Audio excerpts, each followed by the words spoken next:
study between an exporter and buyer, then a panel, and then a third case or a second case study at the end between a buyer and seller have made a deal between a South African buyer and an African exporter.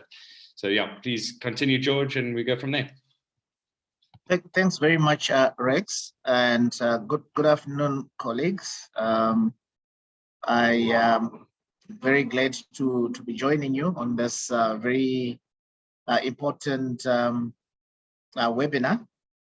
I hope you can hear me clearly, and please forgive me for the background noise. I'm on the road.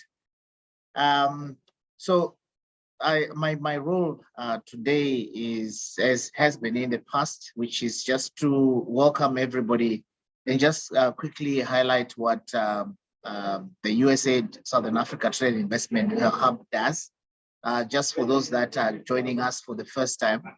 For those that have heard the story before, please forgive me for telling you again.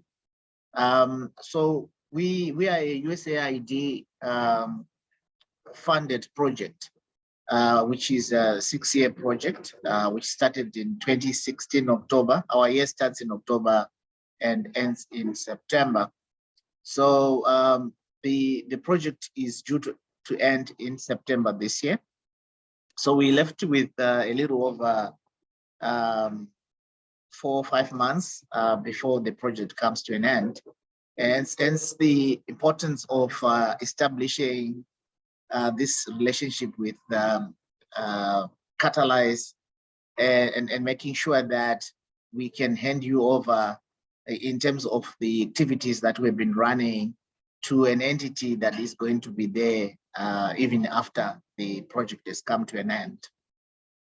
So that's one of the reasons why we work closely with Catalyze or maybe organizations such as Catalyze. So over the 6 years, what is it that has been our mandate as the USAID Southern Africa Trade and Investment Hub? We have 3 main objectives. The first one is actually to assist firms from the region, from the 9 countries working. In fact, in this case, 8, because we'll be directing traffic to South Africa. So from the 8 countries we work in, and the 8 countries are Botswana, Eswatini, Lesotho, Namibia, Malawi, Mozambique, and Zambia.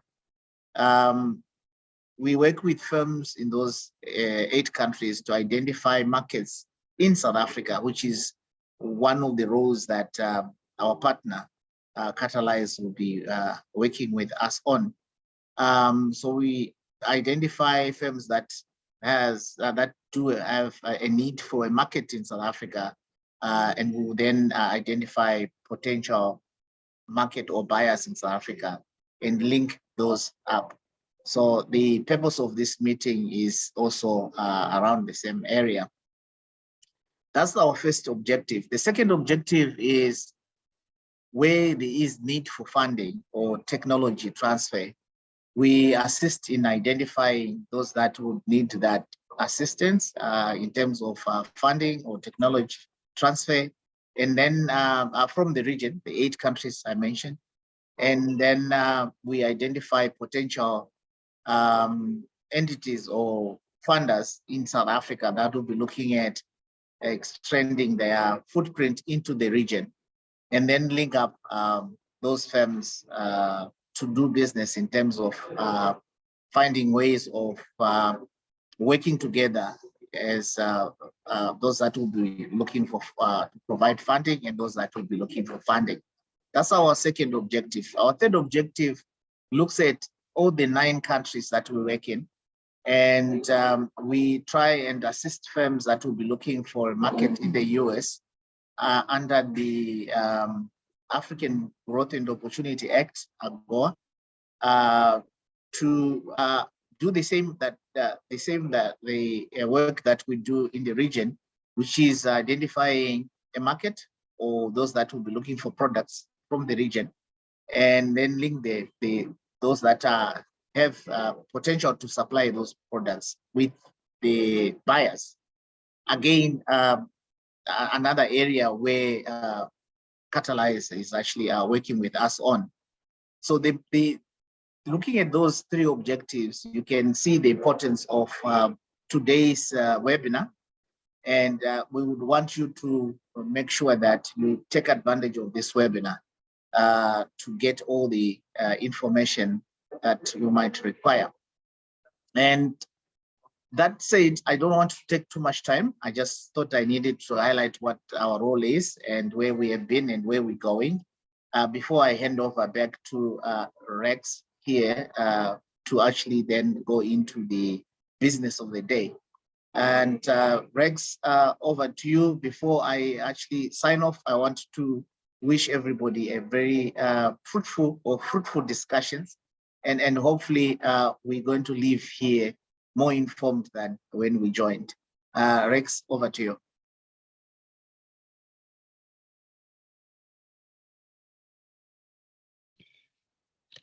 Thank you very much, George, for your time today. Yeah, we're obviously looking forward to this whole program that we've been running for the last few months already. So thanks for the introduction. So just to quickly run through what we are going to be doing today. Again, formally, George has introduced himself. We will be going next into a case study with Kondo Anacardium and Manoli's Munchies. So they were two companies that we worked with last year. Kondo is a cashew company and grower and producer from Mozambique, and Manoli's Munchies is a snack producer in South Africa. And they landed a deal last year. So we'll go through that. Then we'll go into a panel discussion between various exporters and buyers. So some South African exporter manufacturers, some African exporters, logistics companies, and a distributor called Soaring Free Superfoods. And then we'll go into that case study between Tineta and Hey Gorgeous. Tineta is a manufacturer of marula oil, and Hey Gorgeous is a cosmetics manufacturer in South Africa, and they landed an agreement last year and looking to do a lot more business together over the coming year. And then we'll do a couple of Q&As afterwards. So please feel free to add some questions into the chats and let us know how we can sort of demystify any questions you have in the process.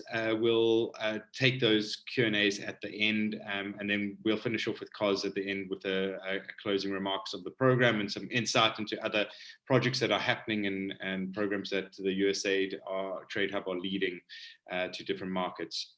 So I'd like to just call on Gonzalo and Mario, if you can just turn your cameras on. And we'll take it from there to start the discussion on the first case study. Hi, Rex. Hi, Mario. How are you doing? And Gonzalo, lovely to see you guys. Yep. Great, awesome. So, yeah, to start this all off, Gonzalo and Mario were one of the key deals that came through Engage Trade Africa last year. It was a very exciting opportunity. Just to quickly outline, Gonzalo is from Kondo Anacardium.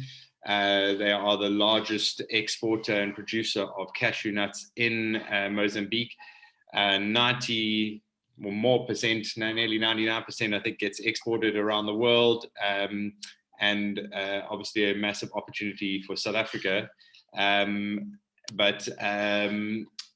Yeah, obviously the high prices that you guys are getting in from Europe and stuff make it very key markets for you out there. So South Africa is a market where you're wanting to get into.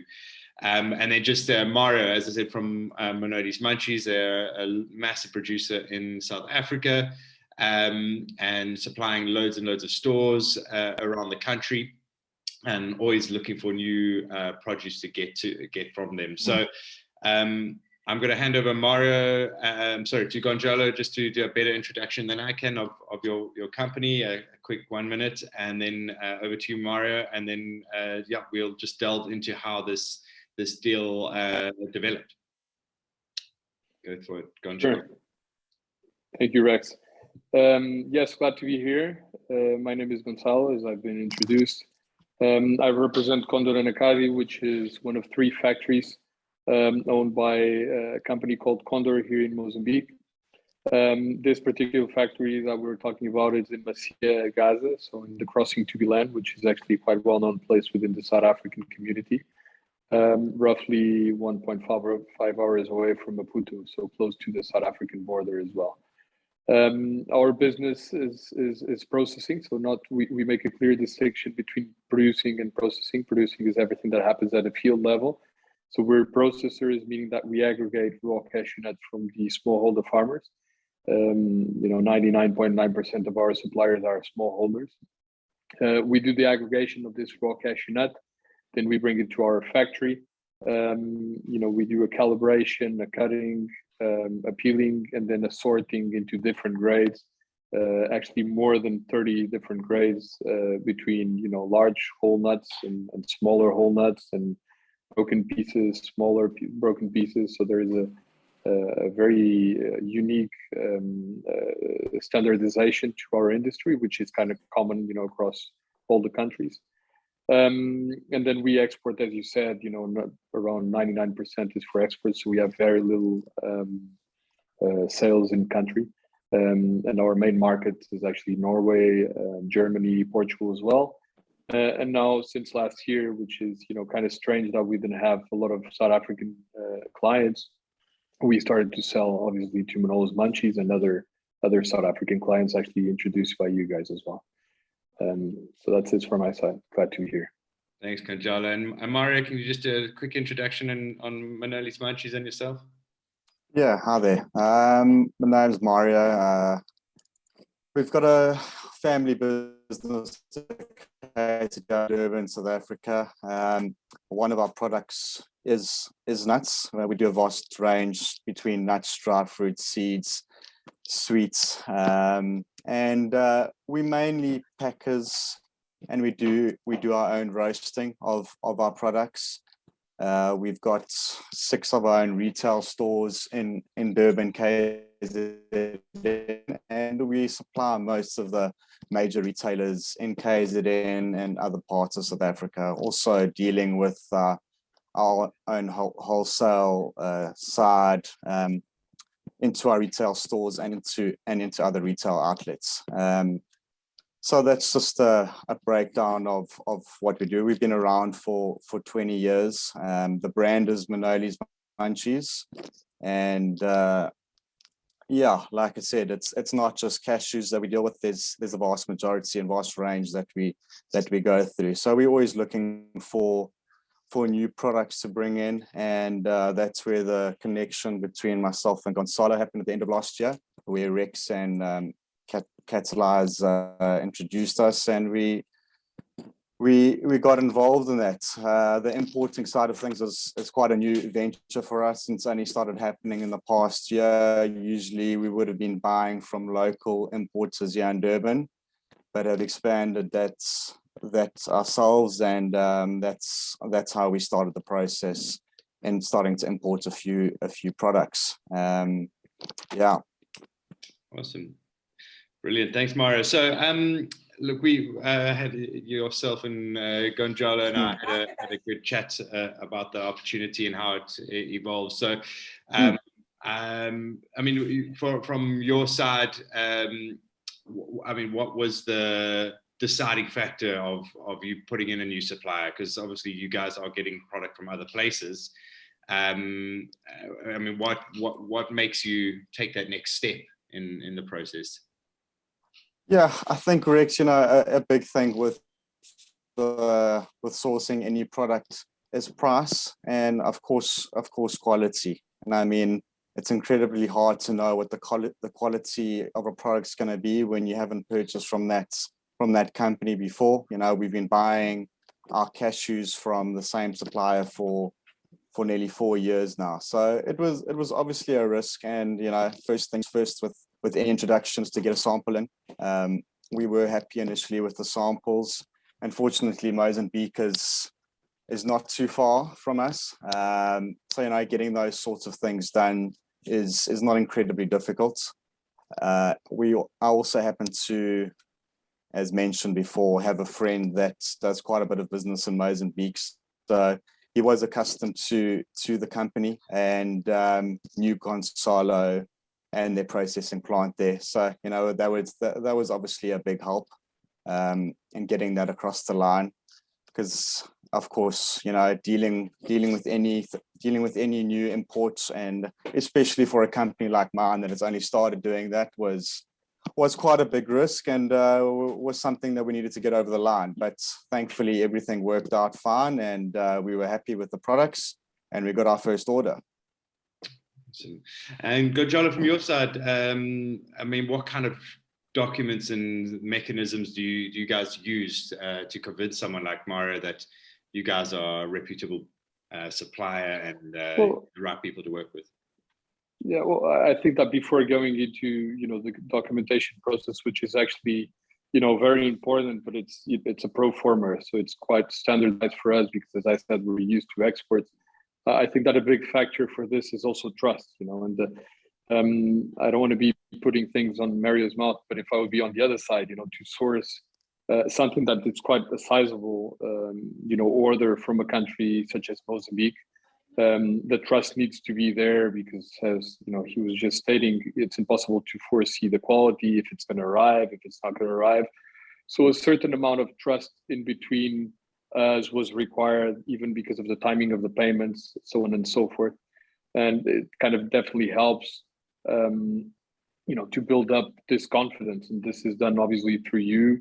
We obviously thought that, you know, Catalyze would do some kind of homework to sanity check if Manoli's would be a trustworthy company, as you did for us as well. It did help obviously, you know, to have a common friend, so we kind of knew each other. I always went to the website to try to understand, you know, what was the reach of the company. And then, you know, you start talking and negotiating. That's how things went through. In terms of documentation, you know, specifically from Mozambique to South Africa, it's actually not too demanding because it's all part of SADC. So in terms of duties inside to South Africa, we don't have to pay any duties, or the customer in this case doesn't have to pay any duties. He obviously just needs to pay VAT because he's then going to be selling, you know, even if it's retail or wholesale, if it's within South Africa, the VAT needs to be paid on top of that.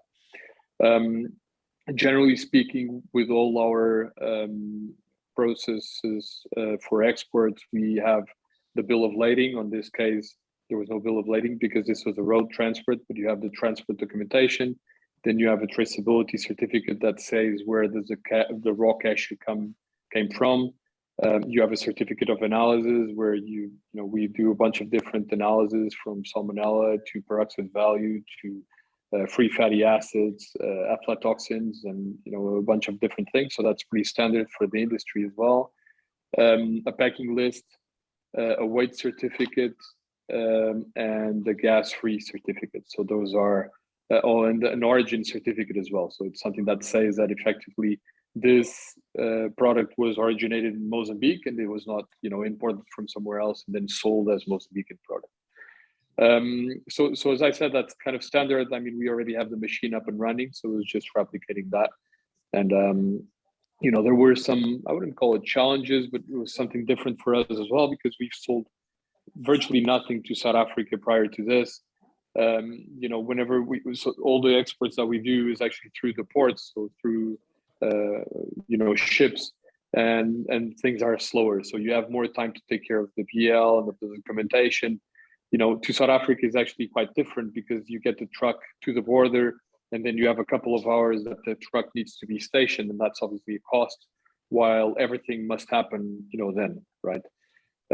So I think, you know, it was important to ensure that there was good communication, and WhatsApp helped a lot with Mario, you know, to be able to kind of try to get the VAT paid from their side, you know, and make everything work in record time to see if we wouldn't get held up in the border. Yeah, I think Gonzalo pretty much hit the nail on the head there. Awesome. So Gonzalo, I mean, you guys obviously sell a huge amount of stuff over to Europe. Is there a hesitation to sending stuff into South Africa?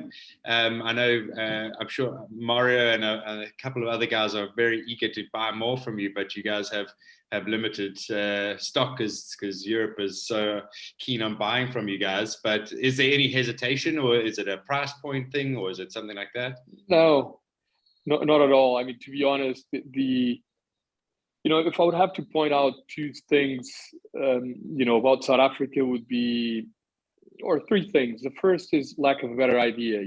Since we were already, as you're saying, selling to Europe, we had this on the back of our heads, but it was not easy to get to know the right people. We had, different attempts from different traders before, but we never established a relationship as we did, with Marriott, with whom now I have his WhatsApp and we chat over email.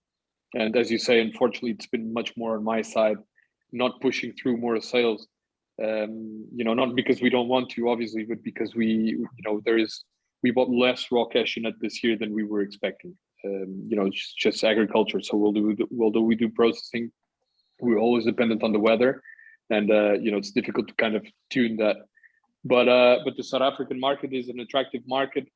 I was saying there are three things. First, for lack of a better idea, the second one is actually trust. That takes some time to be established, to make sure that once the goods get there, then there's not going to be claims or claims that do not have the reason to be. Just to try to ask for a discount or delay in payments or whatever. So that's a very important thing. And then the third thing is, obviously we're primary processors, so we're much more focused on wholesale than retail. So we don't do any kind of retail sales. So there needs to be a minimum order quantity to kind of make it interesting. Generally speaking, for export for us, we only do a 20-foot container. So that's kind of like the less that we do to make the best use out of space. But, South Africa is a bit different because, you can send a truck, a 12-ton truck. And that's what we've been, more trying to do, is to do half loads, which on the one hand, being a smaller market also helps the treasury of our clients. They don't need to put it in so much capital at once, And on the other hand, for us, it's also not too difficult to manage that because it's still efficient to send it on 12-ton trucks rather than, the 30 tons or the big containers that we usually sell for exports.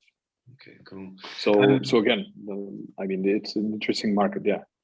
Mario, from your side, where else are you sourcing cashews from in comparison to somewhere like Mozambique? Well, we deal with another big importer and quite a big cashew company in Africa. They're based in Johannesburg, but they essentially land the cashews for us here in Durban.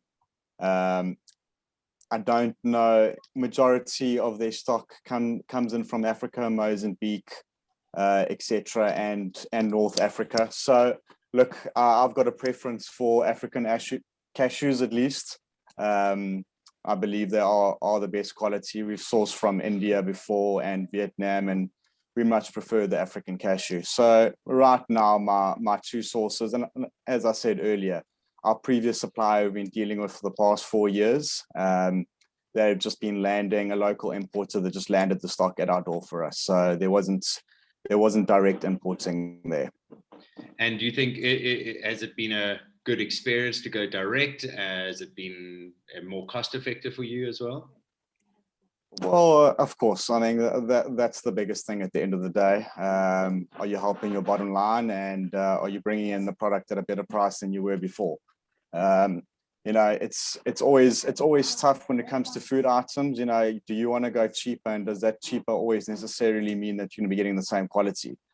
So for my previous supplier and what I've been using for the past 4 years, never had any issues with the stocks. There was no reason for me particularly to ever change, even if I was getting it at a better price, because I'd had some bad experiences before that supplier. But yeah, that's I think first and foremost is price and the quality of the product. That's all you can really ask for. Okay. And Gojala, just give us an idea of sort of how much communication is needed for something like this to land for you. I mean, how much back and forth emails, just to give people an idea of how much work they have to put into something like this. Well, it's difficult to quantify. It really depends on your gut feeling, obviously, as well. Specifically with Mario, as I said, we had a common acquaintance, so that kind of helped. I'm not going to say that it did not help. And we were also flexible because I understand what Mario just said, like switching from a supplier that we actually know and it's a good quality supplier as well, and changing to someone that you don't know, it's a big risk. We're talking about, over $50,000 in one single order. So, the risk of Mario getting the kernel to his doorstep and then not being whatever it is, and then having to send it back, but without knowing if we were good and worthy for it, if we would taken back. There was some flexibility from our side, meaning giving him some time to think, and then analyzing the product as well, and then eventually, developing a system that we would be both safe in case the expectations from any side did not match. So again, it's difficult to quantify. It really depends on the references and how much we know from the company. But I think that once you get this up and running, the direct imports, it's not too difficult. I mean, I can even explain, and I doubt that it's different from other African countries. Basically, we take care of everything. The transport in this particular deal was hired by myself, so we gave the price at door gate, at factory gate of Manoli's Munchies in Pinetown. And the only thing that needs to be paid in rands in South Africa is the VAT. So the way it works is that we do the whole export as if it would be going to Europe. And then when we get to the Komati port border to South Africa, our customs clearance agents, together with the South African customs clearance agent, he generates a number. And that number, gets introduced. And Mario, correct me if I'm wrong. We provide this number, which is a unique ID code to Mario, that he can go online and pay the VAT over the goods that that number is referent to, right? So as soon as the VAT is paid, then all is liberated because there is nothing else to pay, and that avoids us as well. Having to change rands and to export money out of the country in meticais to pay the VAT in South Africa, right? Which is a big hassle for us. So this was a way of combining, two things together. And as long as there is good communication, if there are no delays, in paying the VAT, then it's almost as this other import that he was getting from this Johannesburg company. I think. Yeah. Maybe you can elaborate a bit, Mario, in this. Yeah. Do you remember that number of the VAT that we gave you? No, I can't remember offhand, Gonzalo, I must be honest. I think, Gonzalo, a big reason why I ended up also doing this, besides, I do think communication and Zoom calls and WhatsApp calls are integral into getting these things over the line. There's somewhat of that trust, having someone on WhatsApp and who you're dealing with. But a big thing for us getting this over the line is that you're prepared to deliver the stock to my door without prepayments. And for me, that was a huge risk for you. But at the end of the day, it got us the stock, and it got the relationship going. We paid for the stock when it arrived. You even gave me a grace of a week, which I'm assuming you wouldn't give to many people. Yes, that's probably correct. And probably not to people exporting to Europe, etc. So yeah, the process was seamless in that regard. We do have to wrap up, guys, and thanks for your time. But Mario, just one last question for you. Are there other products that you are currently looking for from Africa, or that you want to fulfill in your manufacturing? Well, to be honest, I'm looking for anything we can pack and put into our stores that the market here in South Africa is looking for. Like I said, we do nuts, seeds, dried fruit, flowers. But the health food section and market is continuously growing and changing. So it's whatever products are on demand, and that's what we're looking for, I guess. It's not just we started off selling peanuts 20 years ago, that range is extended to over 150 different lines now. So, yeah. Great. Okay, then, and then just lastly from you, Gonzalo, and thanks for your input. Any words of wisdom and tricks up your sleeve, or something that you can leave for people, how to make these deals go through quicker, other than giving them an amazing payment grace? Is there anything else that you can advise? Yeah. No, I would say, you know, get your documents straight. I mean, that sounds like an obvious thing, but I think that once you kind of develop this package of the documents, and you understand the mindset and the speed that you need to present them, then, you know, it starts to be a no-brainer. So it's not very difficult, to be honest. You just need to find the right you know, suppliers for all these different documents. So the lab for the certificate of analysis, and, you know, the company that does the weighing of the boxes, so on and so forth. And that's, you know, once that's streamlined, then it's quite easy to you know, to just get it going. So yeah, don't my say would be, don't overlook the admin part of all of this, because that's also important. Awesome. Well, thank you very much for both your times. We're going to move on to the next section now. And yeah, looking forward to more business coming from you guys in the future. Right. Yeah. Thanks a lot, guys. Thank you so much. So next up, we have a panel with various South African exporters as well, and South African manufacturers. And then a logistics expert to give us some insight, and a distributor called Soaring Free Superfoods, who's going to also give us insight into what they're expecting from companies. This is all going to be moderated by Frances, and she works with the USA Trade Hub, and to give us some insight into what it's coming out of these markets, and what these suppliers and buyers and manufacturers are looking for, and pull really good information from them. If Jaco, Lara, Ruan, and Callan, if you could please join us on the screen, that would be great. And Mara, you can jump off.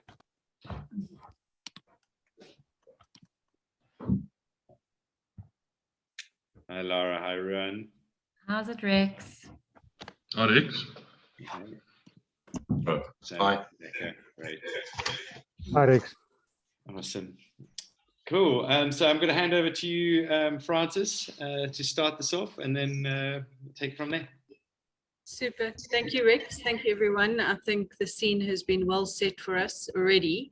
Thank you to Mario and Gonzalo for a really interesting case study that I think touches on a lot of elements that we see as challenges and issues that exporters and importers face. So really great fodder. I'm really excited about moderating today, just because I think we often get feedback from the firms we work with around the fact that learning from peers that have had practical experience is the most useful. If somebody's been through the process of importing or exporting, and they've had those hard lessons, that's really the best way to learn, if not through your own hard earned scars.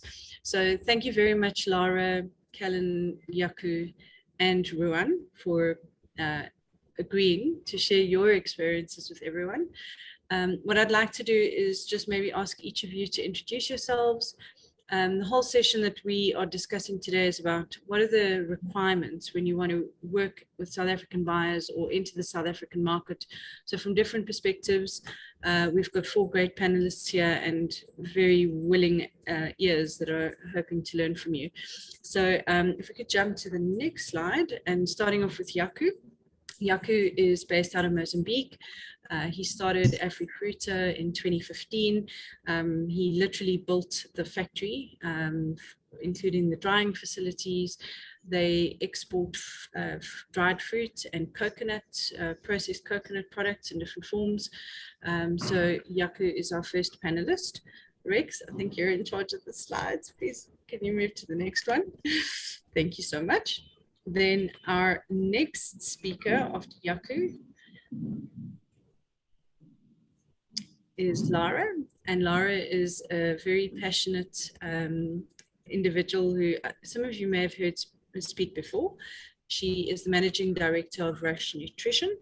And Rush is really passionate about supplying food into the market that is healthy, holistic, and that really promotes optimal health for consumers. Our third panelist comes from quite a different perspective. That's Ruan King from King Cargo, and he brings almost 2 decades of experience in logistics.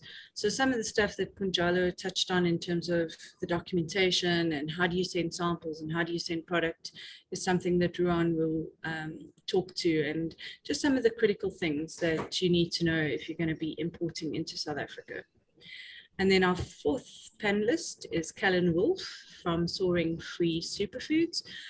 Soaring Free focuses on superfoods and distributing superfoods, and they really import and aggregate supplies from different suppliers and provide those to food manufacturers and processors. And they have a very strong focus on ensuring the quality of those food sources. If not organic certified, they need to be natural, and there's some really strong controls around that. So we'll learn a bit more about Soaring Free Superfoods in terms of their supply chain and how they manage all of that. So with that, Jaco, if I could maybe ask you to kick us off with a few opening remarks, just to introduce yourself a bit more fully and to talk to your experience about working with the South African market in terms of dried fruits and coconut products. Thanks. Good afternoon. Thank you very much for the opportunity. Yeah, well, a couple of things. Firstly, it's any company starting up with is always a challenge getting your foot in the door. It's important that you know firstly your product and that you also know your market in that for that sense.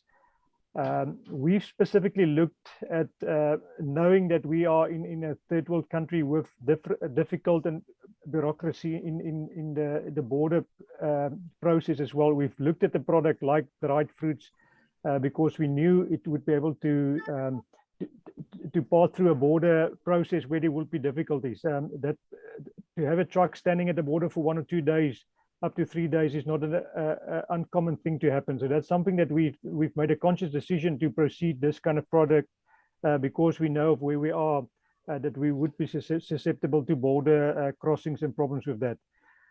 It's been a challenge. South Africa is a well-established market segment in that sense. So it's difficult to get access to new markets in South Africa because most companies already got suppliers, whether it's importers or middlemen or whatever. So it's difficult to bring in an existing line into South African market. If you bring in a new kind of product, we've experienced it to be easier in the one sense, but also difficult because then you have to do market development yourself a lot. So there's always challenges coming into a new country or into a new market because you somebody know, as the previous speakers have said, there have to be a bit of trust being built and things have to pick up. Also, being in a country like Mozambique, it's a challenge because you have to store stock, whether it's packaging material, whether it's labels, whether it's whatever you can think of. You have to be able to store enough stock. Going into the retail market in South Africa, obviously those guys expect that you pack in some of their packaging. So all the packaging material, you're looking at quantities of anything from 100,000 to 200,000 units. With quite a significant cost allocated to something like that. So you have to be able to have the budget to carry stock like this for a year or 2 years, depending on the volume that you're moving. So that's always a challenge as a young and a smaller type of company coming into a market in South Africa.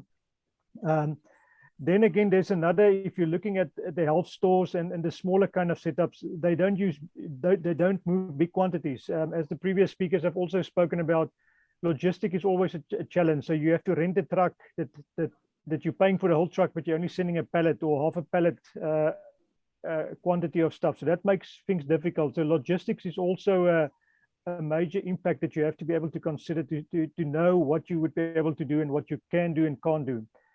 But in general, South Africa for the SADC countries is a good source, a good market access. It's easy to get into if you are SADC registered. You have to know the law, the border laws. You have to know if you've got fresh produce or even dry produce, what the phytosanitary regulations are.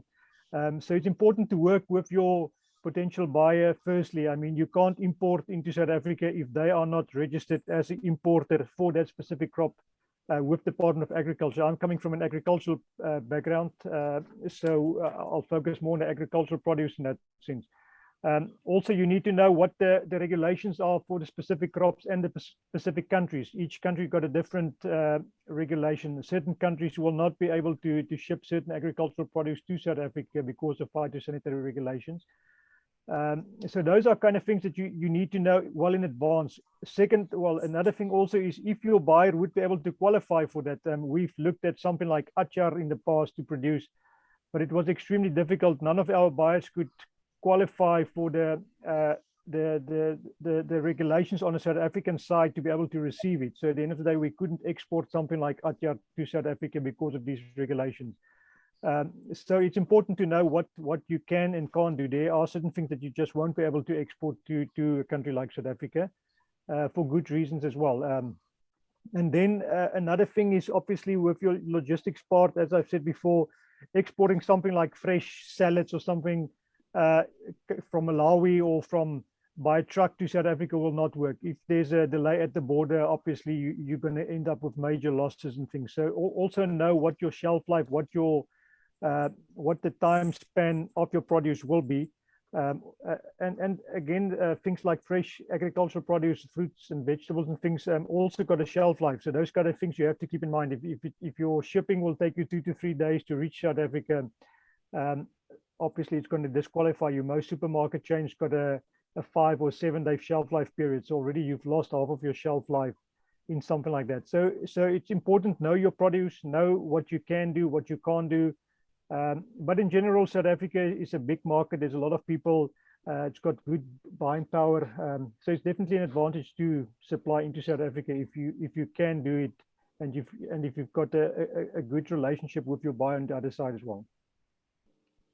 Well, thanks, Jaco. I think you've touched on so many relevant topics in terms of the perishability of products, choosing your product, making sure it meets regulation, packaging, cash flow. I mean, there's just so much rich information there that you've touched on. So thank you for highlighting that. Just participants, please, if you've got questions, feel free to put them in the chat. I will open up for Q&A as soon as all the panelists have made opening remarks. So please feel free to start posing questions in the chat. Lara, I'm going to come to you next. If you could also just open up and just talk a bit more about Rush Nutrition and your experiences around importing from the region and what you're looking for and what's really important for you when you consider taking on a new supplier. Thanks. Amazing. Thank you so much, Francis. So yeah, I think a very valuable discussion. So we at Rush, actually how we differentiate ourselves in the market and in the manufacturing of snacks and beverages is that we focus very much on functional African botanicals and superfoods. So sourcing African ingredients, superfoods and botanicals is at the forefront of everything we want to be doing. I think the reality is that there are a lot of challenges, and I'll get into that shortly. Maybe also just to state that we also contract manufacture, so we don't just manufacture under Rush Nutrition, we manufacture for a number of retailers. There's a big shift towards healthy snacking, healthy functional beverages, plant-based, vegan, clean label. So that's the space that we play in. And that in itself brings a lot of challenges when you are then sourcing ingredients. So I think just off the bat, we would say certifications from suppliers are really important. So like with Callan at Superfoods, we not necessarily looking for organic, but we do need all natural. Our products have to be halal and kosher certified, so the ingredient sources need to be halal and kosher certified, or at least a process in place to get there. I think what's also quite important, and I mentioned earlier, we are clean label. So while our facility contains tree nuts, we don't have peanuts, soy, dairy, wheat, gluten. So there can't be any cross-contamination in the ingredients that we're sourcing, which is also a consideration. And then we supply all the major retailers. So they've got very stringent food safety requirements, and we get audited by Intra against them. And so again, there's just a lot of documentation that suppliers would need, or not a lot. I mean, we'd need your certificates of acceptability, just to show more specifications around the products, the batch codes, those types of paperwork. And then maybe just getting into the challenges too. So a lot of our manufacturing is just in time. So we get orders in and we forecast for a week or 2 weeks out, and we manufacture to those orders, which means that any delays at borders is a big problem. So that's the one big concern for us, so lead times. And then when it does come to pricing and minimum order quantities, I think that too, we are able to source all of our ingredients, except for, I think in dates at the moment, which we hopefully through costs that USAID will get from Namibia. We are getting everything locally from South Africa. But we would love to be able to actually just further that net a little bit more. But the concerns are the pricing, and then what are the resultant travel or transport costs to get the product down to us in Cape Town. That's where we're based. So not so simple as Mario getting it from Mozambique. And payment terms, then Mario also mentioned that. So that is also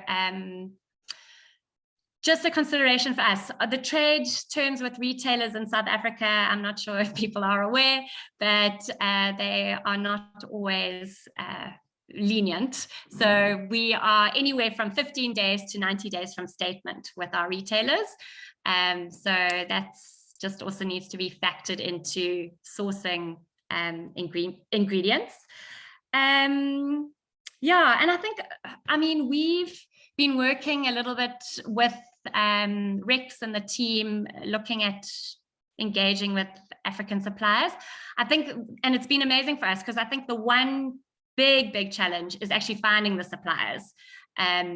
We even locally, I mean, we're looking now for pomegranate arrows, and you would think that we'd be able to pull up a whole directory full of suppliers, but we are battling to even find one at this point who has stock. So we always are needing just backups and additional supply. And I think, yeah, I think for us too, the reality is in South Africa, between 20 to 50% of post-harvest produce goes to waste in this country. So there is quite a lot of supply here already.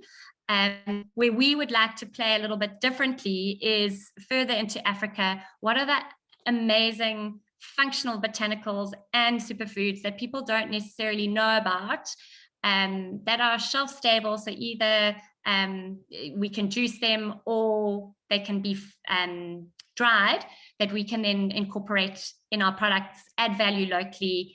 And we've got some really nice contacts into the US, Canada, and Dubai now, which is really exciting for us. And we're hoping to grow those markets too, which is great. So yeah, I think that is all from us. If there are any questions. Thank you so much, Laura. I think what stands out for me now is that every business that's on this call has different pressures, whether it's cash flow, whether it's time, whether it's minimum order quantities. You've got, it's all a balancing act, and you've got to enter into that balancing act with your suppliers, and see what's most important to you and what's important to them, and try and find a match in the midst of that. And I think the other thing is clearly, if there are interesting, innovative African indigenous ingredients out there that can help you to put something new on the shelf, you're keen to hear about that. So I know that there are some of those suppliers in this call. Please text, guys. I'm still waiting for questions on the chat. Please don't leave me hanging when we get to the Q&A session. Thanks, Laura. I know that you also came out of this as a mom and as somebody who's passionate about ensuring healthy families and just healthiness holistically. And so it's really nice to hear your story and just the fact where you've gotten to in your business. So well done, and thanks for sharing. No, thank you. Great. I'm sure there are going to be questions for you.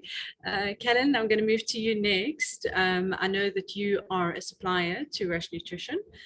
So you help to source some of the different products that Rush needs and meet those requirements in terms of just in time and minimum order quantities that are not necessarily huge always because they're quite specific products. It would be really nice to hear from you in terms of you're kind of possibly in the middle quite a lot in terms of trying to meet somebody like Rush Nutrition's needs and many others, but also working closely with suppliers to ensure that that supply chain is, on point. So please share your experience with us, and we all ears. Thanks. Sure. So yeah, it's just my name's Callan. Obviously, Soaring Free Superfoods was established around 2006, and yeah, it basically brought superfoods to South Africa. It wasn't really a thing at that time, and now other players have entered the market, and the whole industry has grown. And our main focus is, we've got quite a few avenues. So we do wholesale, and bulk for manufacturers. We do retail via our website. We do distribution for other brands, and we do education, via several platforms. So we kind of spread quite wide with regards to. So what we do a lot is actually, we do grow our own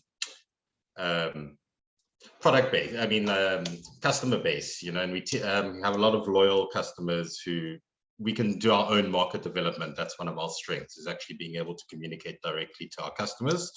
So if there's a new product or something, like Laura had said, like trying to source interesting superfoods, that's something that's crucial for us because we've got the ability to actually communicate its benefits and grow the product. So yeah, that's our main focus though with regards to sourcing in products is it's getting in the cleanest and the purest, closest to nature products. So less preservatives, no preservatives actually. And we obviously are organic certified, which encompasses a couple of factors, which is that a product must be non-irradiated. It must be non-GMO, so no genetic modification, and pesticide free and fully traceable. So those are kind of, prerequisites for us before sourcing anything. If a product is not organically certified, then we still consider it based on other factors. So we would then do our own independent analysis on pesticides, usually a pesticide analysis on a sample beforehand, and then testing it once it comes in as well. This is a concern as well, even with organic products. When they're coming from somewhere like China, we'll test also again. Because we've had experiences where products are certified, but there's obviously issues with cross-contamination and maybe corruption in the industry. So we have to take extra care to test products. I think that's our main thing. The challenges that we have often, sourcing products from Africa is things that have been touched on already. So it's got to do with, the shelf life. It's got to do with the logistics, the cost of getting in samples, which is sometimes even a non-starter for some. And I think just with regards to African products, I just haven't actually, we've sourced some products locally, specifically baobab, moringa, and mesquite powder, but always looking to get more locally sourced products if they're of the same quality. Mesquite was a product that we used to originally get in from Peru. And, once there was someone actually certified organic here, we switched very quickly. So that's often a factor. The products I think we would be most interested in, to try and find from people would be African sourced cacao, always good. That's our main seller, as well as hemp products. So hemp powder, hemp seeds, hemp oil, CBD. We do manufacturing also with those products. those would probably be our most, yeah, the ones that we're trying to source the most. Even looking at coffee products, we've been trying to source a couple of things from Africa, and also looking at creating ranges which we can then export out of the country. So we've got some export channels in place, and we're feeling a lot of demand for African products, like what Laura's doing. So I'm sure she's had some experience with that too. Yeah, I think that's the main issues. I think if anyone's got any questions, I've got a couple more notes. Other issues often on tariff rulings, or the challenges that we have, or the Medicinal Control Council. There's issues often with hemp when it's shelled, it's had the shell taken off, and obviously it can't be planted, but they still want to see an irradiation certificate. Because our spirulina, which is an algae, comes in a tablet form, even though it's a food, the Medicinal Control Council will sometimes stop and ask for paperwork for that. So often it's also just finding a good contact here at customs, you know, someone who understands the product, that we're not going through the same challenges over and over again. We've got there with the current products we've got, but anytime there's something new with, you know, where someone doesn't know what the product is, especially at customs, then we run into issues. Yep. So I think that's it. Super, thanks, Helen. I think you touching again on like some similar subjects, but also some specifics. And I think what came through for me was also around the regulation and how specific those can be, depending on what the product is and what form it comes in. Yes. And then also you brought in the topic of samples, which is something which hadn't been raised yet, and which I know is often an issue for exporters, and who pays for it, and what quantities, and how do you move samples. So it really is an area where we see often there are some issues. Maybe just a quick question before I move to Ruan, around irradiation. When it comes to honey, I know that there are some specific regulations around irradiation in South Africa. Do you import honey from anywhere, and how do you deal with those regulations if you do? No, so we don't import honey. The main products that we're importing generally are, you know, high nutrition. Obviously honey is, but dried products. So we're trying to do, you know, longer shelf life, so 18 to 24 months on dried powders, which is probably makes up the bulk of our offering. And then we have some berries, but it won't be yeah, just standard berries. They'll be the ones which have a higher nutritional profile. So goji berries, golden berries, which are also gooseberries, and yeah, camu berry, which comes from Peru, which has a very high vitamin C. So usually with the berries, we look for less of a shelf life, but then there's some also stringent regulations with regards to the grading and the yeah, and the quality of the products as well. Okay, thanks, Helen. But not honey, unfortunately. Okay, thanks. So just it was an area of interest, because I think honey is obviously something where there is demand, but where some of the import requirements are quite tough. All right, I think we can move to Ruan now. Ruan's coming at this discussion from quite a different perspective, having worked for nearly 2 decades in logistics, and we've heard about waiting times at borders and documents and how important all of this is. So Ruan, maybe if you could just introduce yourself and King Cargo, and maybe give us a few nuggets in terms of your experience about bringing products into South Africa and some of the typical issues that importers and exporters face in terms of meeting the requirements at the border. Thanks. Thank you, Francis. Thank you for having me. I'm the Managing Director of King Cargo Projects. As Francis said, I've been in the industry for 17 years. I started the company in 2019. I made the leap of faith to start my own thing. Yeah, I've got a passion for logistics, and obviously I look forward to assisting with any advice or questions. Yeah, I think this discussion has been, I think the starting point for this is obviously the sample part. I know there's a lot of challenges around that. Obviously, it differs from product to product. There's certain regulations which I'll touch base on now, but I think the starting point would be samples. the most cost-effective way to send the samples would be by courier company. A normal logistics agent or freight forwarder as us, we can handle that as well, but due to the courier companies, DHL, UPS, FedEx, these companies, when it comes to small packages, they pretty much dominate the market. As soon as it gets to a specific weight of, let's say, 25 kilograms or 30 kilograms, it becomes a bit more competitive for us to get involved with that. But yeah, I think the sample-wise, courier would be your best option, like I said, up to a certain weight. It's also, I think, one of the issues that a lot of the potential importers or exporters have is as soon as they receive a inquiry, I think it's important to do your homework, because you need to be registered with customs as an exporter or importer.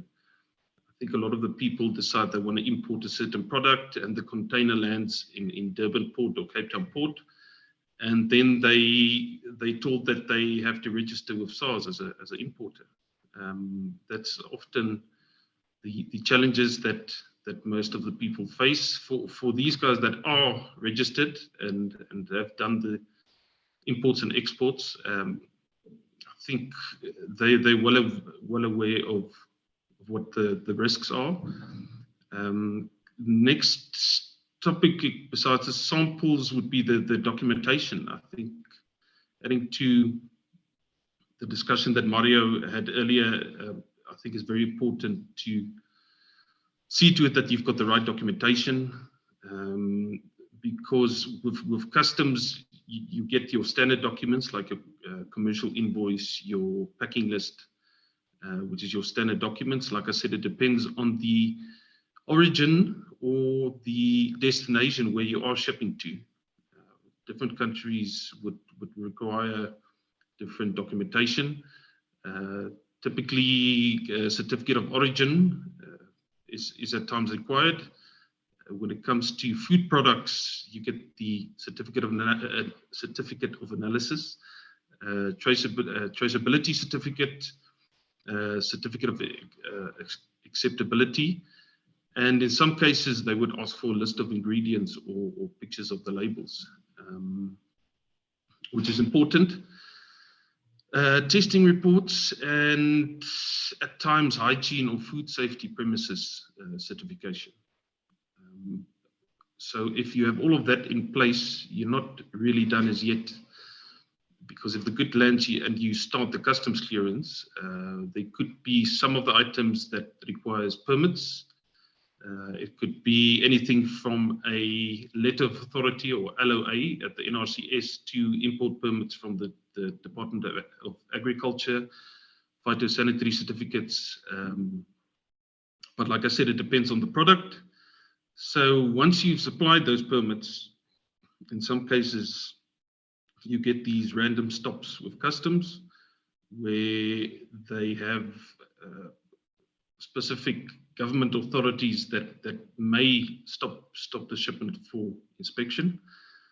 Typically SARS, but you also get the border police when it comes to food items. Port Health might stop them. The Department of Agriculture might require an inspection to be done as well. And yeah, I think an important thing as well, besides the customs clearance, is also your Incoterms, what your terms are with your buyer or your seller. The Incoterms, it's a widely used term of sale. It just basically specifies who is responsible for paying and managing the shipment up to a certain point, who's going to pay the insurance, documentation, the customs clearance. All comes down to that. I think a lot of people have understanding that the goods would only be shipped to a certain port, but then it comes to the port charges. Who pays for that? If you've got an FOB shipment, as an example, you need to deliver up to the port next to the vessel. As soon as it's loaded onto the vessel, the input terms change, and then you're responsible for other charges. So that's basically a summary. I think to add to that, we do a lot of sea freight, a lot of air freight, and road freight cross-border, which is something we not always get involved in, but we can handle that as well. I think the challenges in Africa is delays at the border posts. Corruption is something I have to add as well, because there have been some cases with us in the past where we've had some issues with that. But I think you just need to do your planning very well, and also your routing.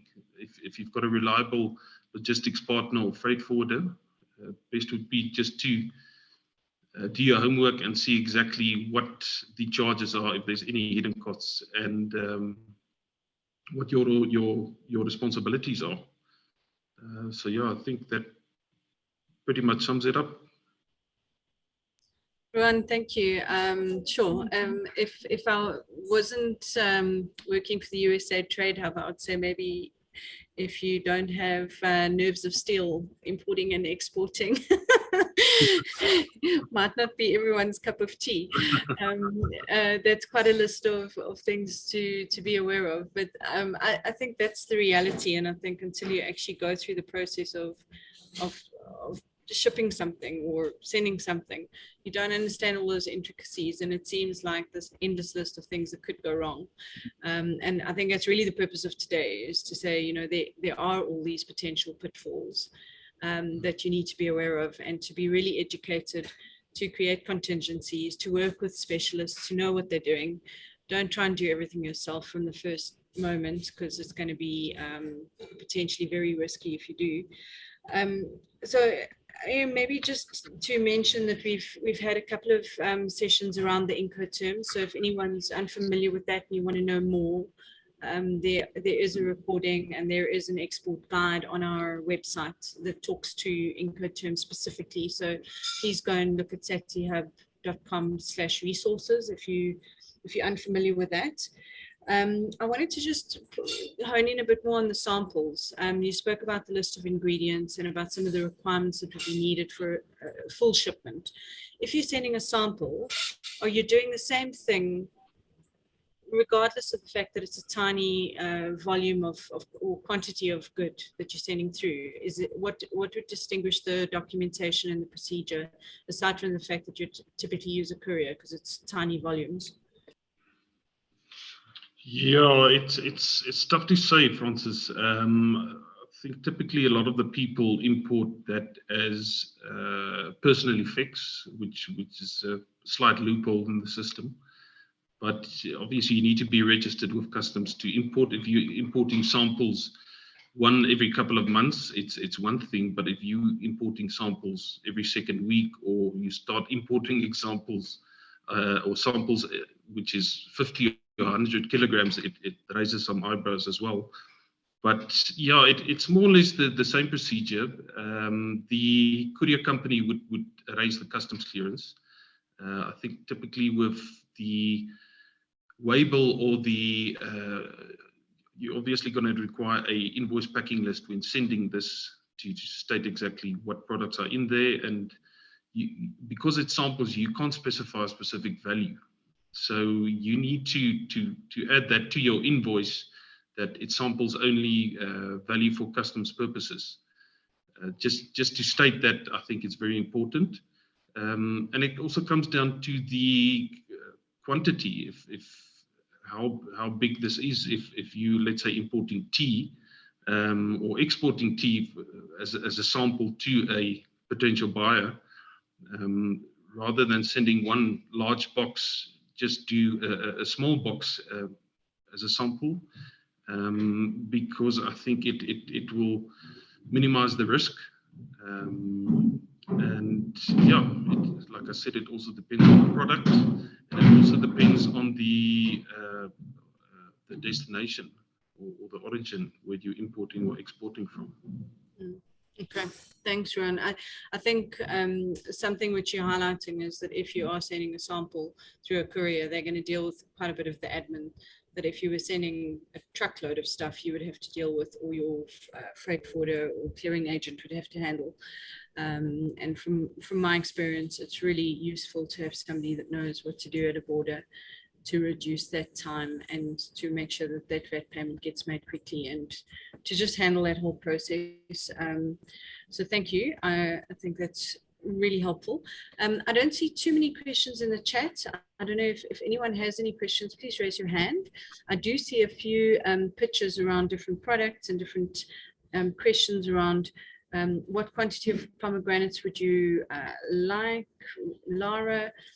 Some information on some coffee that's available in different packs and sizes, and then also questions around baobab powder and herbal tea. So I think those are quite specific kind of connections, and I think between Rex and the USA Trade Hub and the Catalyze team, we can help to connect those dots. But are there any questions, from the floor? If not, I will ask our panelists if anyone would like to react to anything that you've heard from the other speakers, and if there's anything that kind of stood out for you in terms of what you heard following your opening remarks. We've only got a few more minutes, so.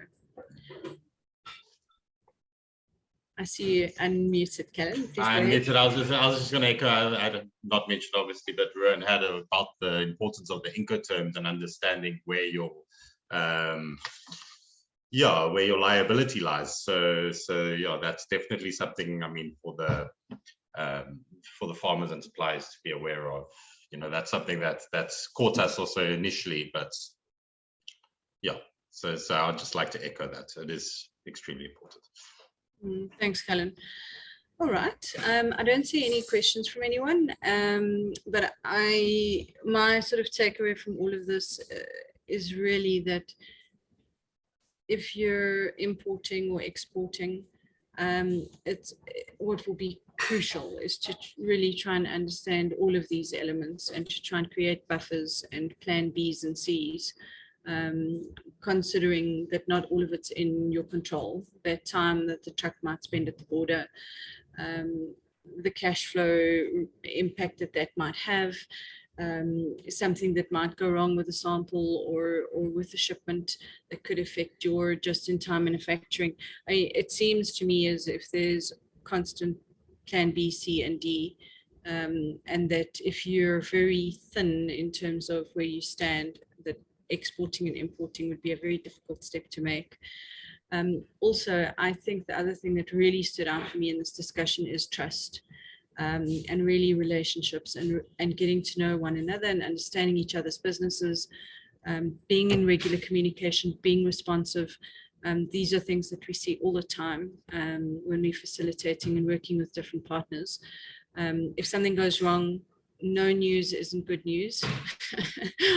You know, I think it's always good to let people know if there's a challenge rather than keep quiet and try and solve it without communicating. So yeah, I think just adding on to what you've all already generously shared, that would be something which I've observed in my role. And with that, a huge thank you to Lara, Ruan, Yaku, and Kellen for sharing your experiences. They're invaluable. And back to you, Rex. Thanks.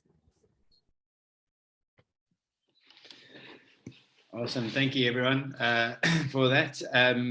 Yeah, some really good insight there from different people. And the reason we put this panel together is to give you some different insights into where people are coming from. So with Yaku coming from Africa and with their struggles to get products into the market, with someone like Lara, who's looking for African products all the time, but obviously struggling to get those from the region, to someone like Ruan, who can help us with the expertise of actually getting the products in, and Kellen, someone who can actually help get those products in larger amounts, because he's going to get more demand from multiple suppliers, manufacturers, retailers, buyers, etc. So yeah, very, very insightful stuff. So thank you very much for that. We're going to move on now to a the final part of, or not very final part, we do have a little chat from Cos at the end about stuff that's going on with USA, but the next part is a case study on 2 companies that are set up a deal end of last year. Taneta Investments, who, as mentioned before, are a marula oil producer, and Hey Gorgeous, who are a cosmetic manufacturer in South Africa. These are 2 companies that are not very different to Manolis and Condor, in that they are much smaller companies. They are fast developing different types of products, and come with a whole lot of other struggles. So not as easier as opportunity as the cashew nuts, where there was a friend involved or someone, a common acquaintance that helped to reference something. This was something that allowed us, what was a little bit more intricate and building trust with more documentation and insight. And I'd like to just call on Nampa from Taneta and Phoebe from Hey Gorgeous, if you can put your cameras and mics on and join us on the screen. Okay, I think you've got, oh, there it is. Hold on. Lovely. Okay, I'm there. Can you see me? So we'll introduce you first, Phoebe, as mentioned, you're from Hey Gorgeous, with a few shops around South Africa and manufacture products locally and always looking to use some local products. I'll hand it on to you to do a proper introduction of yourself. Okay, cool. Thank you very much for having me. I'm so sorry I missed such a lot of it. I caught the last 15, 20 minutes and it was absolutely riveting. So sorry, guys, can we start again from the very beginning? Okay, so very briefly, okay, as Rex says, we're a skincare manufacturer. We're based in Cape Town. We started a little over a decade ago, and we are primarily a natural organic skincare company. That said, okay, I think this is really important to say that while we champion green and clean products, I am not opposed to, and we don't think it's the only way to go. Do you know what I mean? Okay, we look for good ingredients, and particularly African based, because we are an African country and we really want to support our continent. We really want to support like local businesses who are going through the same endeavors that we are. And it's really nice to see that, you know, the whole kind of international K-beauty, Japanese beauty, and the rest of it is now becoming second place. Everybody wants to come to the birth of Africa, and they love the quality of the ingredients that we've got. So it's a really exciting market to be in, but tricky from an import and export point of view, particularly if you don't have deep pockets. Okay, so that's us in a nutshell. Lovely, thanks, Phoebe. And then Taneta, can you, Nampa, can you give us some insight into what you guys do before we start the questions? Hello, good afternoon, everyone. My name is Nampa from Taneta Investment. We process marula kernels into marula oil that we retail as a skin, face oil, hair oil, but we also supply it in bulk to cosmetic manufacturers, of course, like Hey Gorgeous and other customers in the food industry. Our oil is organic certified. So far, we have exported to obviously South Africa, the USA, Spain, and Germany, and we are looking forward to growing, you know, our brand. Awesome, thanks Nampa for that information. So just okay, I'm just going to put it onto here. Let's go. So look, as discussed the other day between the two of you, you had no idea who each other were to start this process off of buying. It was, Phoebe, it was a leap of faith from your side to say, well, we want to look at buying a product from somewhere else, and don't get it through the usual channels of distributors in South Africa.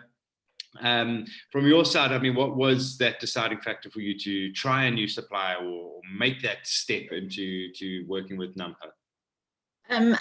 It's not that we hadn't actually looked, you know, at over, like, you know, like African suppliers as such, without going through our normal distribution channel, but it's difficult. And it's definitely, I know that we touched on this, or I heard you touch on it a little earlier.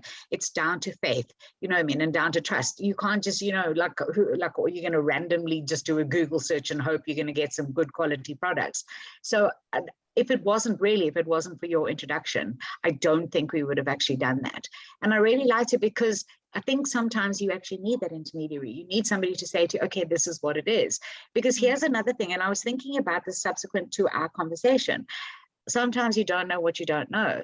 You know what I mean? And I didn't know that, like now that I've been exposed to Nimpa's quality of product, okay, I'm now starting to consider other formulations, other things that I could possibly do with it. Whereas before I would get 50 liters from a local supplier, and I know that 50 liters I would need to calibrate for X, Y, and Z.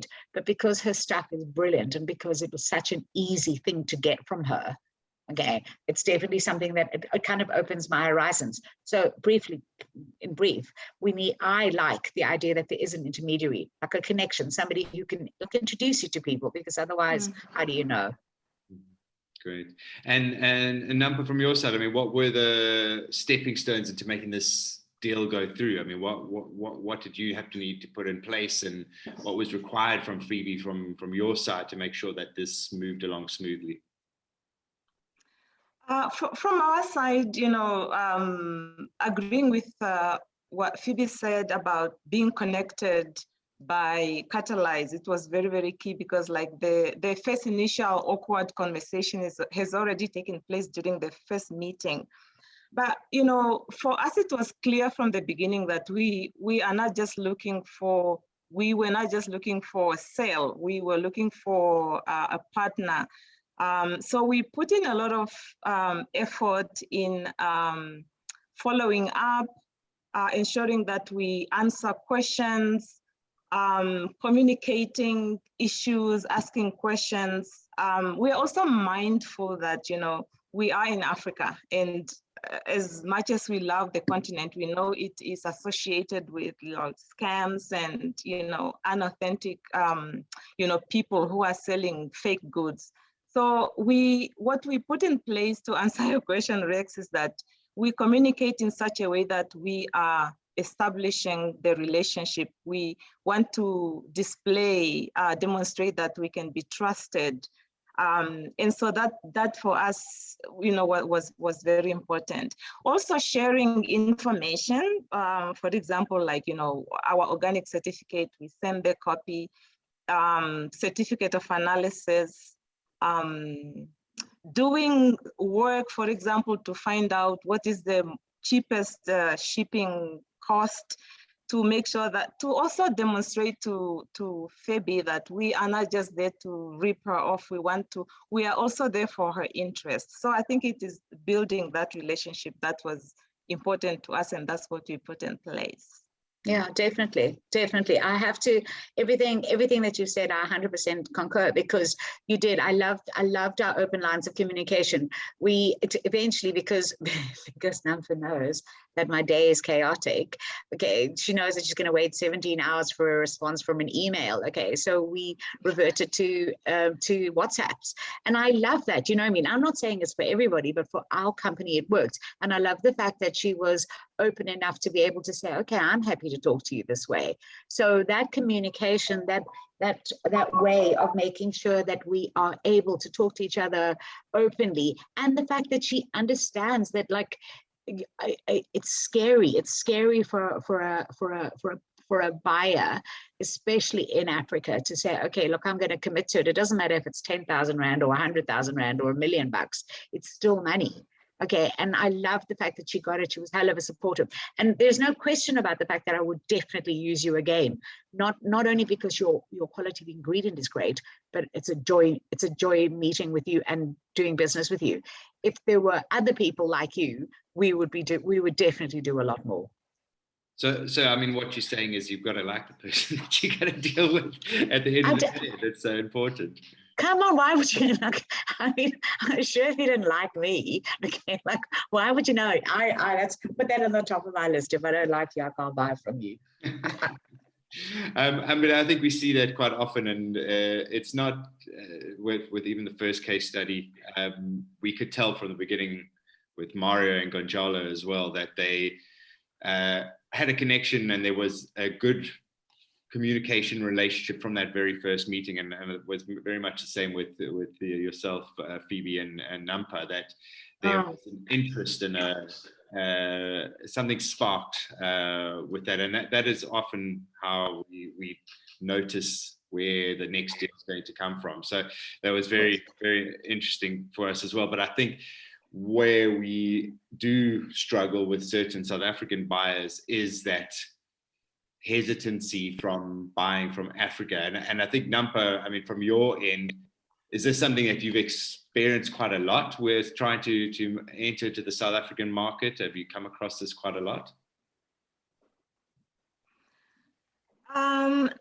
You know, we haven't been in a business for decades, but for the past 3-4 years where we try to go into the South African market, we see a lot of hesitation, a lot of trust issues between, you know, us, you know, Africans buying from each other.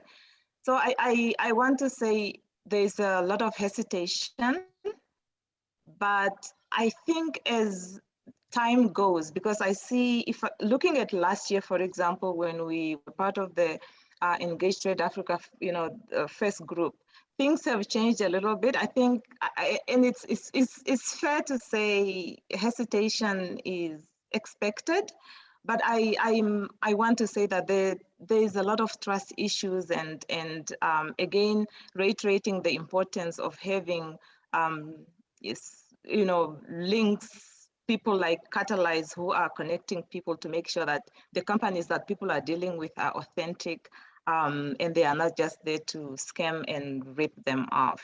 Yeah, and I mean, I think there's what we often find, it's not always us, it's someone like USA Trade Hub who, you know, underwrite this this trust in the process, that there's even someone higher than the people that are introducing, like ourselves, that there's a possibility that maybe they could help and get involved in some way, or just be there to kind of give you reassurance that this is a reputable company. They are country reps in the different markets. They can go and source this. And a lot of the buyers that we've spoken to in the last few months and years have been saying that, and not just South African buyers, but we're working with US and Canada and European buyers. We've got buyers in Singapore at the moment as well. And they, you know, as soon as you say there's some kind of a authority involved, a governmental agency involved, they sort of seem a little bit more interested in actually taking this on and opening up.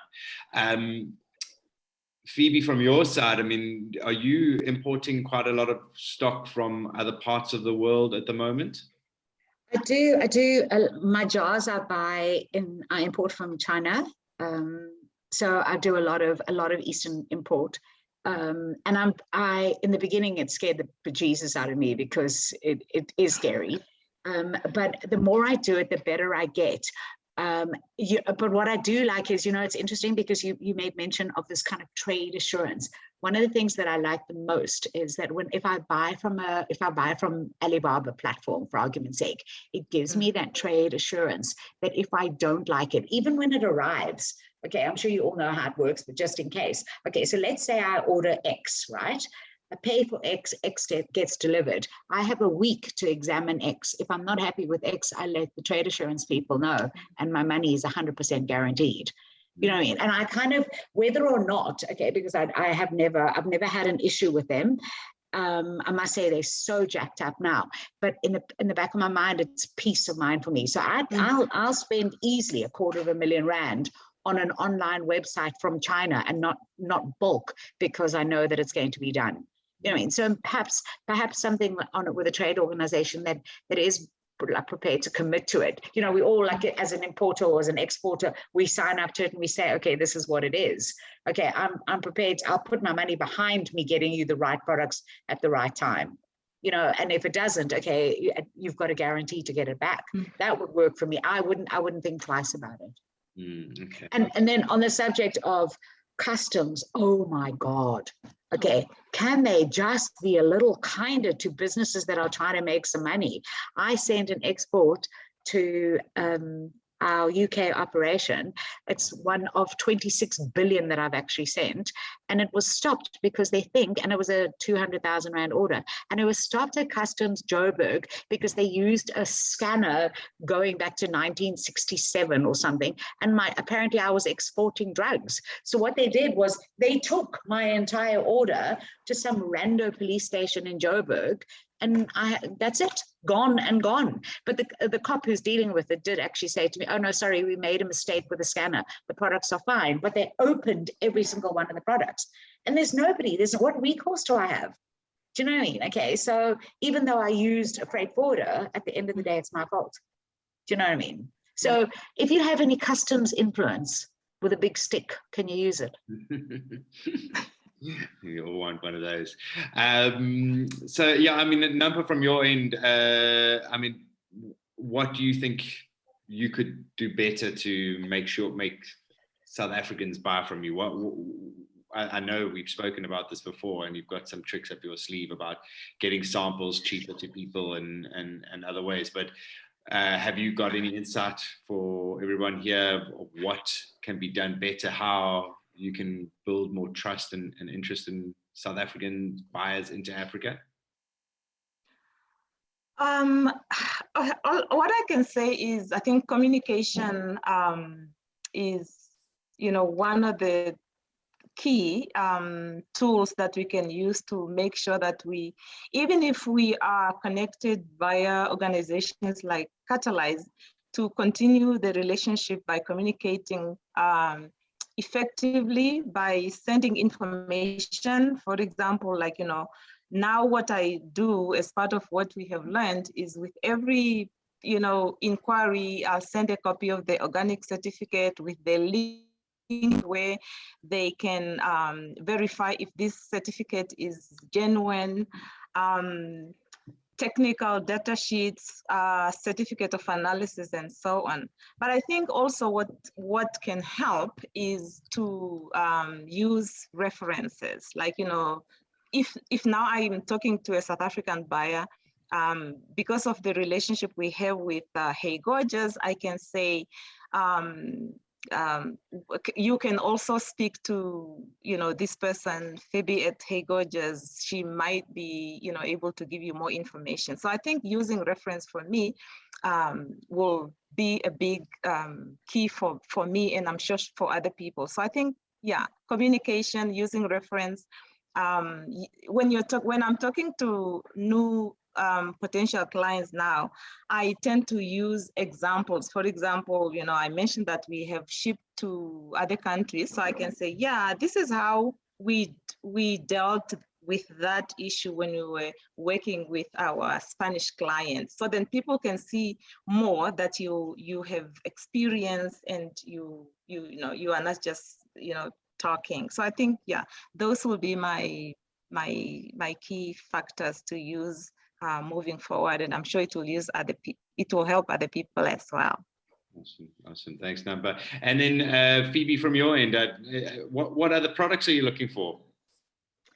I would definitely look for oils. Okay, any of the, you know, the kind of African oils, like in terms of baobab, moringa, you know, anything that is home based. And I'm quite honestly, I'm open to all sorts. So if there's something that somebody goes, oh, you know what, I mean, have you considered this? Okay, let's look at it, because there's probably an alternative that we're using as well as, you know. And I heard you touch on, somebody mentioned baobab powder. Well, you know what we do, we infuse baobab powder into one of our products anyway, you know what I mean, and I buy it locally. So I would be open to, if you've got a good African ingredient that can transpose into a skincare product, then I would definitely be open to looking at it. So by all means, just pop me a mail, let me know what you've got, and I would definitely consider. And those products that you're getting at the moment that you're looking for, you're buying from a South African distributor? Mainly. I'm buying from a South African distributor, yeah. So yeah, and but now everybody knows Phoebe is very open to working directly with some local producers and manufacturers in Africa. So please give her a shout.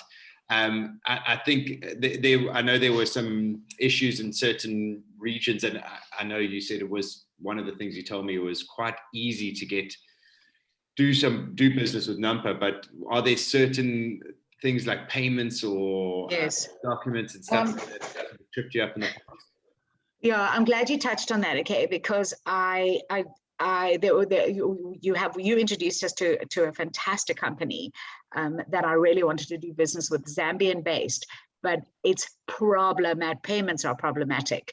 And it's a hell of a thing, because I tried to do it with Nampa. It was fine because it was Namibia, and obviously because of our banking connections, that was quick and easy, and that was absolutely perfect. However, when I tried to do the Zambian one, there was not a cat in hell's chance I could do it online, definitely not from my business account, without going to, I mean, I don't know what they thought I was going to do, was smuggling out all sorts of South Africans for their life in France, okay, or I needed to go into the bank. And while that's great, and I'm happy to do that, do you really want to have to go clutching 10 pieces of paper and an invoice, and then you have to, oh no. So if there was a way that we could figure out an easier payment way to be able to do that. And interestingly, it was a European company that I just bought from the other day, and they use Stripe. Okay. And they sent me a link, payment thing on my card, off it went, and it was a business transaction. And I'm sure we must be able to do the same thing. So maybe that's something that we could actually look at from a perspective, because they do. I'm going to sign up for my company for my international purchase for customers that want to buy from me, who don't want to necessarily go through this way. Okay, yeah, that's great insight. So easy payment solutions and easy communication is key for someone buying from you. And just to finish off as well, I mean, key conversations were, and good insight for the exporters here is, we didn't delve into it, but someone like Phoebe is running a fast developing small company that's got multiple stores.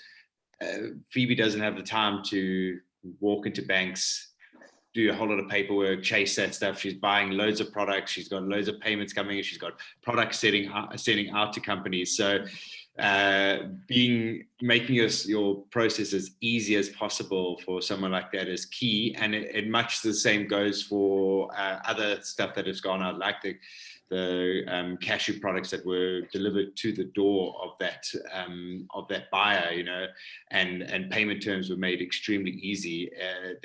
That kind of trust with the supplier and manufacturer is so important in the process, to make sure that you are sending the product to the company and getting it there. And my father was did a lot of exports. He was a belt manufacturer, and I know his advice to me always was, you never make money off your first order.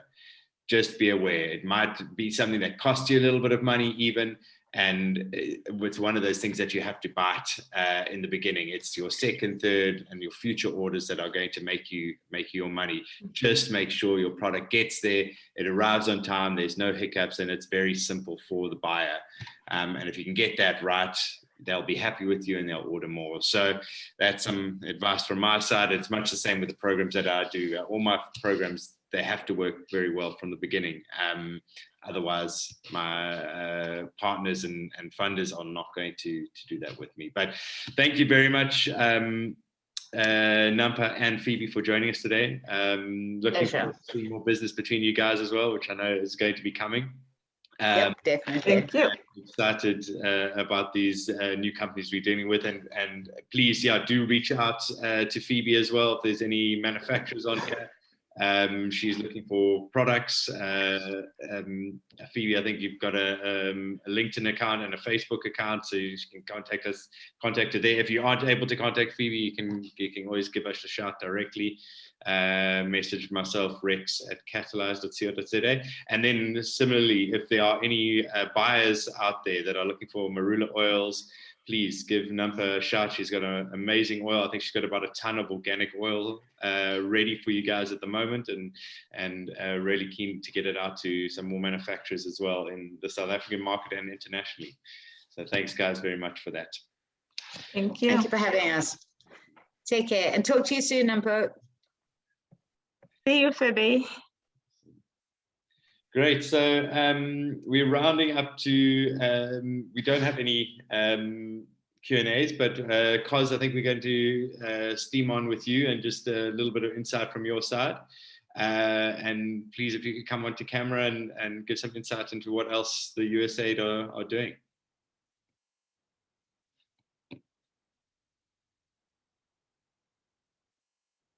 Kos, are you able to? Cindy, please. I think Kos's co-host. Kos, can you get able to get your camera on and your mic on?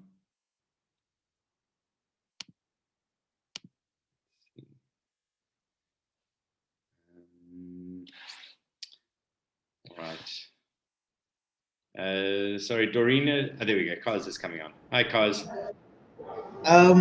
Sorry, Rex. It's George, not Kos. George, how's it?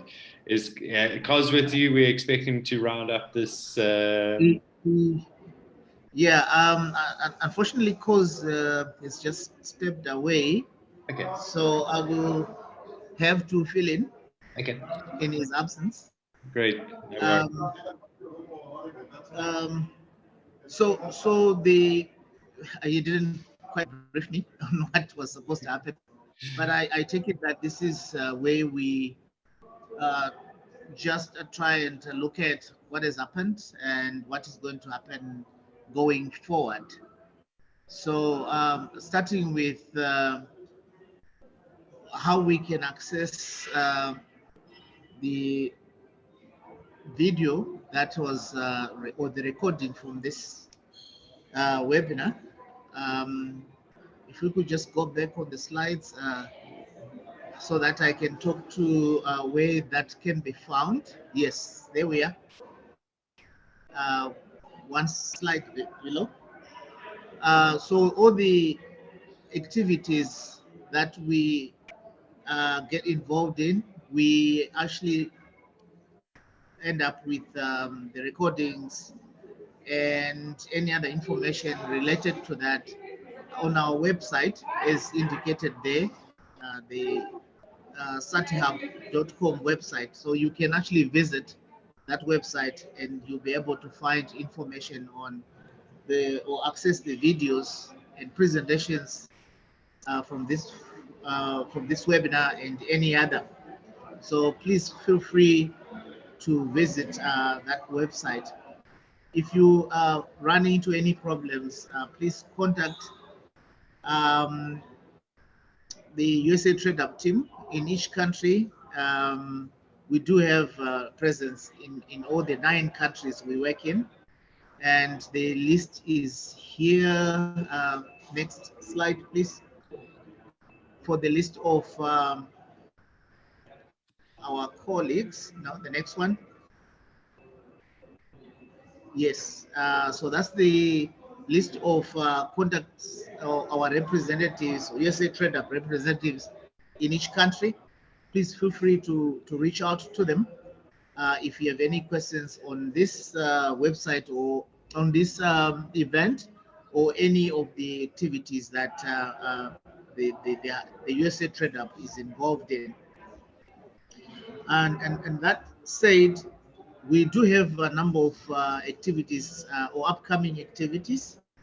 On the 3rd of June, we do have an actioning and follow-up for return on investment webinar. And I'll not go through all those webinars there, but those are some of the events that are coming up in the next few weeks. In fact, we're looking at between now and end of June.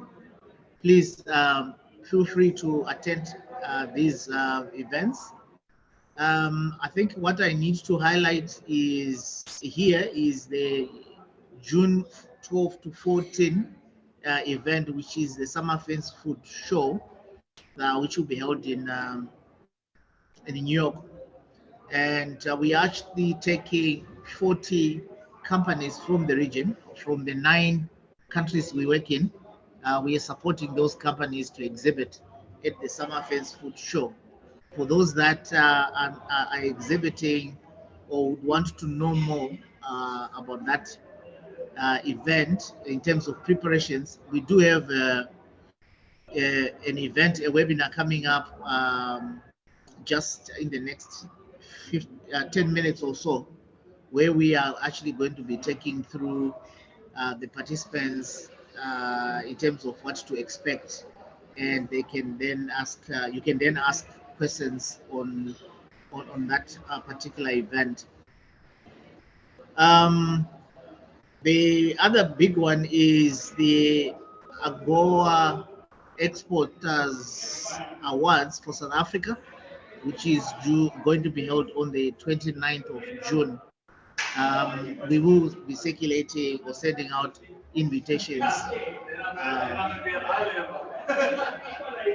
to everyone so that you can participate. George, will that be online or it will be in person? We're going to have it as a hybrid.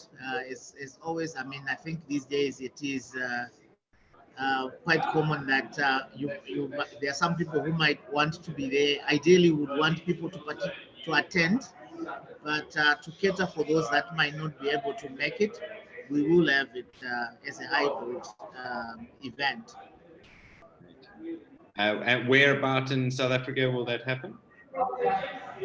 We are hoping that this will be in Pretoria. We haven't finalized the details yet, but it's definitely going to be in Pretoria somewhere. We will be sharing the details pretty soon on that. Great. Okay. And if you could just go up to the next slide, the one before this one. Okay, we've already talked about that. So before I conclude, I would like to just take this opportunity to thank everyone, starting with the participants, everyone here, and also those that contributed during this important event. I hope that we found it worth our while, and let's continue to engage as we go forward. Thank you very much. Back to you, Rex. Thank you very much, George, for that. And thank you to everyone who joined today. Yeah, very insightful, and all our speakers, great insight. What we can see happening at the moment is that there's a lot of people that are wanting to buy product from Africa, and people are excited about it, but people are still a little hesitant. So our job is to demystify that, make the right connections, get the right programs and platforms in place at the moment. A lot of payment platforms need to be put in place. We're finding them, we're finding solutions for these. So please, if you've got issues with that kind of stuff, please get in contact with us. We're always keen to help. We love seeing product being sold out of Africa to everywhere in the country, from Africa to South Africa, from Africa and South Africa to other parts of the world as well. That's been our game for the last 10 years, and with Catalyze, with projects all over the world. And we're super excited about this. We know that there's a lot of issues with getting products from other parts of the world at the moment, especially materials from Asia, with massive container issues in those regions as well, and shipping issues. Other big markets in the world that there's conflict in at the moment, and certain products not flowing as much as it used to out of those regions. So there's a huge opportunity for Africa at the moment. And we're very excited, not just in the manufactured product and actual physical product space, but we're seeing a lot in the technology space as well, where big American companies are seeing that there's amazing creativity and projects coming out of Africa. It makes us so excited to see when those projects land and those opportunities land. So yeah, very, very passionate about this space, and lovely to see so many people joining. And we're looking forward to Engage Trade Africa, with some great meetings that have already started for this year's project. We've got a lot of retailers on board this time, as well as distributors. And that's very exciting. There's this new interest in saying, hey, can we source something from somewhere else? We're having troubles getting products from somewhere, but now we can maybe source it from Africa. Is there somewhere in Africa that we can source from, is there a reliable person in between that can maybe vet those people and support the opportunity if it comes through. And we like filling those shoes, but we like it even more when we've got someone like US Trade that can support us in that market. There's country reps in those markets that can go out and get information for you. So don't feel shy, communicate, ask questions, get involved, and let's get more business coming between Africa and South Africa, and yeah, making the continent even stronger. So thank you everyone today. We're very happy for you to join us and excited for you guys to be here. So we'll leave you with that for now, and looking forward to contacting and communicating with you all directly over the next few days. Thank you everyone. Thank you, Rex.